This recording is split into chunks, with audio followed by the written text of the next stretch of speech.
Well, Mohamad Elmasry joins me now on set. He's an Associate Professor of Media and Cultural Studies at the Doha Institute for Graduate Studies. Great to get your thoughts here on Al Jazeera. Just start by setting the scene for us. What is behind these protests that we're seeing on the streets? Well, there's been a lot of discontent and anger directed at Sisi, really, for the past several years. He obviously came to power via military coup and a lot of brute force. Many people were killed, unarmed protesters massacred in the streets. There were mass death sentences, mass arrests, rape and torture are rampant in the prison system. So people are angry. Most recently, there's a lot of economic discontent because Sisi's economic policies have largely failed, and Egypt's poverty rate continues to rise exponentially. Mohamad Ali is a former military contractor. He's an insider, and he started releasing videos alleging gross government corruption just within the last few weeks. And so those videos have been really the most recent instigators, I guess you could say, for these protests. Now, what we're seeing, we've heard from Human Rights Watch saying this is the biggest crackdown really since 2013. We've seen hundreds, if not thousands, of arrests. Do you think this is likely to deter the protesters at all? Well, there's certainly a climate of fear. The regime was born out of protest.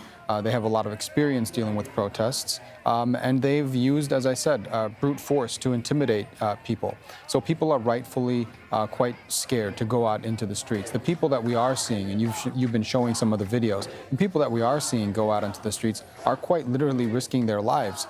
Protests are illegal in Egypt, and protesters have been killed en masse by this government. This is the first serious protest movement that we've seen emerge under Sisi, really since the beginning of his presidency. He became president, obviously, in 2014. We'll just have to wait and see to what extent people are willing to continue to brave the conditions in the streets. We're getting reports that the government has threatened lethal force. They've already started to disperse some of the demonstrations, and they're using violence. Well, given these threats of zero tolerance, you could say, what do you think the chances are that Sisi could ride this out, that he could still cling on despite these protests? Sisi has complete control of all of the state institutions. He's a dictator in the truest sense. He's an authoritarian.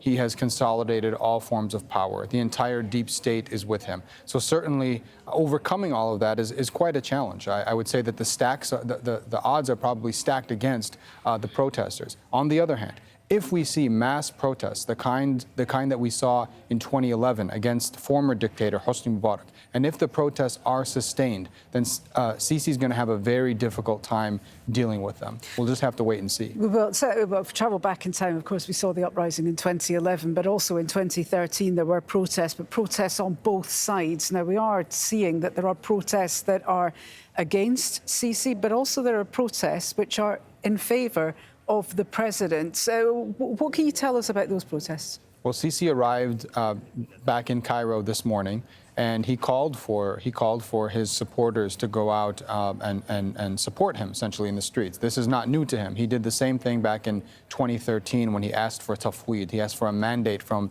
the people. He was embarrassed, quite frankly, in 2013 when there were so many thousands of Egyptians protesting against him and against the military coup, that he called for these mass protests in favor of his rule. And that's what he's doing again now. And today, in the short speech that he gave at the airport, he threatened to bring his supporters out in the millions, quoting him, in support of his rule. OK, well, we'll keep an eye on those protests, both for and against Sisi. But for now, Mohamad Elmasry, great to get your thoughts. Thanks very much indeed for your analysis. Let's turn